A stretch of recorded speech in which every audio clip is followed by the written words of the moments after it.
Hey, what's up, my friends? How are you? I missed you. I've been away traveling. I'm here in sunny, hot, and sticky Orlando, Florida, having just finished a training program. It's a little hot out here, and the music is blasting by the pool, so I'm gonna go inside. Whew. Wow, it's hot. I don't know, I thought it was hot in France, but this heat is serious. So as I'm getting ready to go to the airport, got my little self a virgin colada, and I think I'll go in here where it's air conditioned. Ooh la la. I hope your summer has been fabulous for you. It has been, wow, juicy for me, to say the least. With all of the travels, I've had multiple time zones, multiple continents, and multiple really deep experiences. And I just thought it would be interesting for you to hear.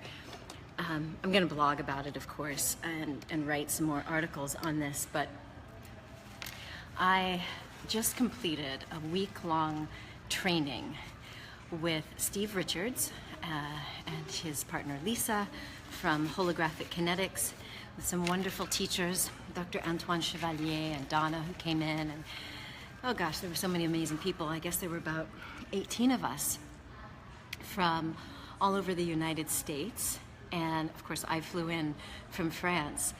But it's one of those things that I have asked for. So I don't know about you, but if you believe that we humans have abilities, powers, if you will, like being psychic, like knowing what's good for our bodies or what's not good, knowing how to heal, or just knowing that some people are not good for you. Like, I don't know, there have been times in my life when my mother would say things like, oh, I can just, that person's energy, you know, their spirit is off or something. It's been one of those things that's kind of been a part of my life, to know that we don't have to know things just by hearing it or seeing it. We can trust our feelings and our gut. And I don't know, but for the last, I don't know, several years, I've been asking, you know, my spirit, my higher self, like, show me how I can improve on some of the powers that I already know I have. And I don't mean this in a weirdo way. I mean, like, I think that my ability as a visionary, like being able to see problems, to diagnose where blocks are for people, that's a gift that's really helpful for me and my clients, and I'd like to improve upon that. And one of the things that has, I hope this music isn't too loud. Can you guys hear me? Let me know. What's up, G? Thank you for sharing the video. What's up, Nino? I hope summer is treating you well. If you have, it seems like the music has just all of a sudden gotten louder. Let me know if you can still hear me. If you've ever known anyone who did have some kind of superpowers, share this video with them. And if you've ever heard of somebody who really is almost like they've got a target on their head or a target on their back, meaning they keep experiencing the same drama and trauma over and over again. Like, for example, I know people who are just accident prone. And no, it's not because they're like clumsy, but it's almost like they just attract accidents, like car accidents, trips and falling, and these kinds of things, where you start to wonder after a while, when you look at these patterns along life and you see the same thing turning up, sometimes in different I don't know, situations, but it's like that same thing. It makes you wonder, what are these cycles of similarity all about? And that's one of the things that Steve Richards was teaching us. Steve, for anyone who doesn't know about holographic kinetics, it is a methodology that will help you identify the cause of the effect of the drama or trauma you're experiencing. And by understanding, by like getting your spirit and your higher self and your body online to really understand why you've set things up for yourself, you can get free of them.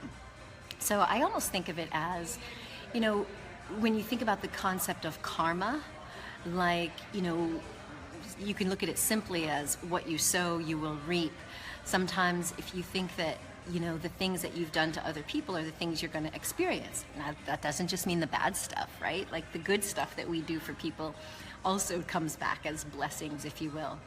But one of the things that Steve was telling us is, according to the Australian Aborigine concept of life, like these Aborigines who've literally been around for 60,000 years, if you trace it back, they have passed down this wisdom and this knowledge about what they call dream time.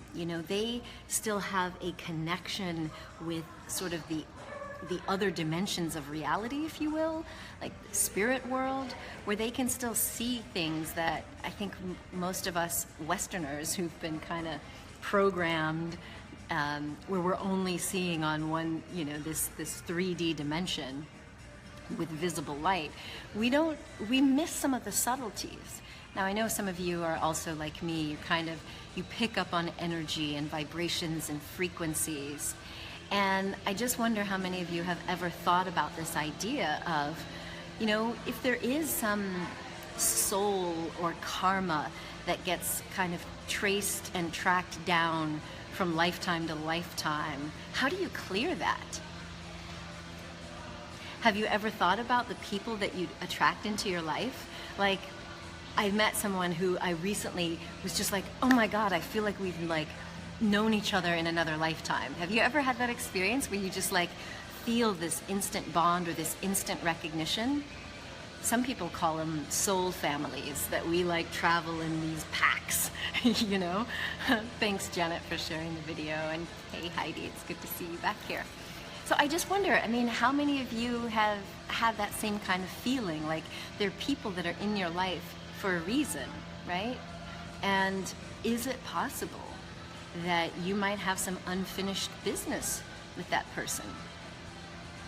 One of the things that we examine and evaluate in relationships, it's just like the noisiest lobby ever, right? Now I can hear the guys chopping and blowing leaves and stuff. Sorry. About to go to the airport. Just wanted to touch bases with you. Anyway, I was saying, what was I saying? Don't even remember now. Relationships. I've shared before that I really love the relationship dynamics as they are taught by Harville Hendrix and his wife, Kelly LaHunt, in the book, Getting the Love You Deserve, something like that. And a friend of mine gave me this book back when I was 30 years old. I know that sounds like just yesterday to you, right? No, anyway, it was a long time ago. And she said it really helped her understand her relationship dynamics. And one of the things that Harville and his wife teach in this methodology or this concept is that we have an unconscious imago. It's this ideal image that we look for in a mate. But it's not that we consciously look for it. It's like a subconscious or unconscious affinity for certain people. And when I first opened up my wellness center, I had a client who sat down and told me that she had been sexually abused at university, and that then 10 years later she met another man and he also abused her. And it was kind of like, in my head I'm thinking, boy, what are you missing here? What are the clues you're missing? And when we started to, it wasn't me, she was working with my mom, Janet. I know you know how Dr. P is. She is the brain, soul, heart detective. She helped her uncover a pattern, and it started in childhood, where unfortunately this woman was also sexually abused. I didn't mean to go so dark, but in any case, what she saw were there were cycles of this repeated situation happening in her life. And it made me wonder, what's going on here? Why is she either attracting to her, or why is she attracted to men who would abuse her?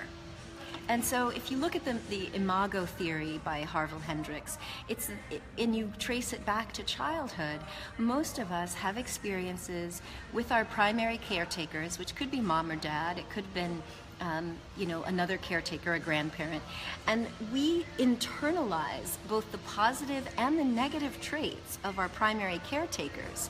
And it's as though those traits set us up for finding people who are very comfortable and familiar, like they match those traits. And as such, is it Asia or Asia? You'll have to tell me how to pronounce your name. I will go into the shadow aspects, probably not now because I got to go to the airport. But it's interesting, I will get to the shadow. It's interesting that if we internalize these things, if a person experienced something, it's not everyone, okay, it's not everyone, because we have different coping mechanisms. But if we experience something in our childhood, like this woman had, she had experienced sexual trauma, it's, as much as it seems crazy, why would she be attracted to another abusive partner? Well, on the level of that wounded internal child, if that child didn't have a healing Asiya, okay, thank you, Asiya. So if she didn't go to therapy or have someone to help process that and heal that inner, or heal that child at that age, she has still, in the present moment, got that wounded inner child who wants to resolve that issue.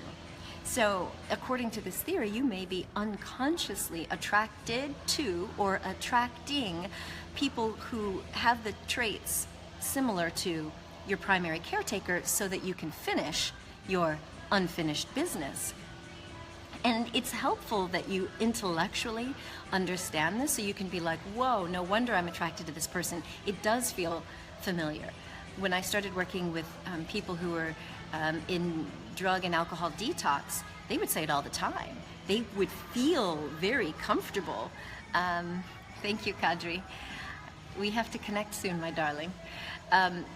They would feel very comfortable with other addicts, even before they knew that they were, alcoholics or addicts, because there was that feeling that just felt right. So fast forward back to where I am today. After 7 days spending time learning from Steve Richards and these other amazing practitioners of holographic kinetics, what we learned is that you will continue to experience these cycles of similarity. So if something happened in this lifetime, it's as if you will have the opportunity to keep reliving and reliving. Everything is sort of a cyclical experience until you resolve it. But what if you didn't just psychologically, intellectually resolve it? Because many people do. Many people go to therapy, right? And they talk about their problems, and then nothing changes. And according to the Aboriginal understanding of the laws of the universe, this dimension that we live on, we've got to get it completely cleared. And we could even, change it. So a lot of people who practice NLP and some of the other tapping modalities, they take you back to a trauma and they allow you to sort of change it. Well, Steve Richards, who is himself a descendant of the Australian Aborigines, has been teaching a very deep and profound method of doing this clearing, and that's what I learned here. And it's really kind of like blown my mind, which is why I'm not yet ready to explain everything I've learned. But what I'm recognizing is the patterns that I've seen in my own life, that I've known, like, intellectually I go, wait, Andrea, why are you doing this? Where is this coming from? And now I've been given the keys. And ultimately it all comes down to this, guys. You know what my message is about if you've hung out with me at all. My whole vision and goal for you and for all of humanity is that you will reclaim, re-identify with your authentic self. So by forgetting all the programs, it's not even forgetting, by eliminating all of the programs and identifying with your higher self, your spirit, the original source of you, that's when you're going to experience the greatest sense of ease and grace and flow and choice. Because we were born to be at choice, not programmed by religion, family, society, and pressures, all this reactionary stuff. You are meant to be in full control and as the creator of your life. And it's as we identify with our true self, authentic self, everybody has a different word for it, sovereign self, higher self, spirit, but it's not the soul. Because even if you look into the Hindu cultures and these other Eastern philosophies, the soul is this accumulated experience and even the genetics, all that karma. But higher than the soul is your spirit. And if you were to align with your spirit, which is really meant to control your body and your life, you can transcend, get past, erase, and rewrite all that junk. And that's what this modality is all about. Hello, Jeanette. It's good to see you. You'll have to watch the replay because I'm about to jump off and go to the airport. But anyway, I know this, I have zero doubt that this made any sense at all because I'm kind of still like mind blown. But I just want you to know that there's good things on the horizon for all of us, especially as we reclaim our true authentic self. And there is hope and help for getting past those past programs.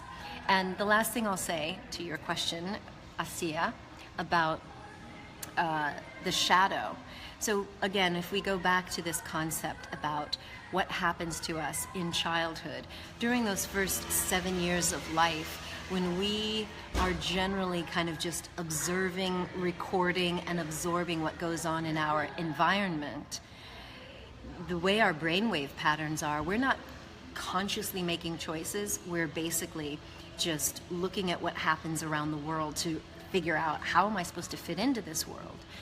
And if you happen to be just a normally bouncy, happy, bubbly baby or someone who's always asking questions and grabbing, but you were born to a parent who was like, no, good girls don't do that. Sit down, close your legs, sit down, not allowed to jump around.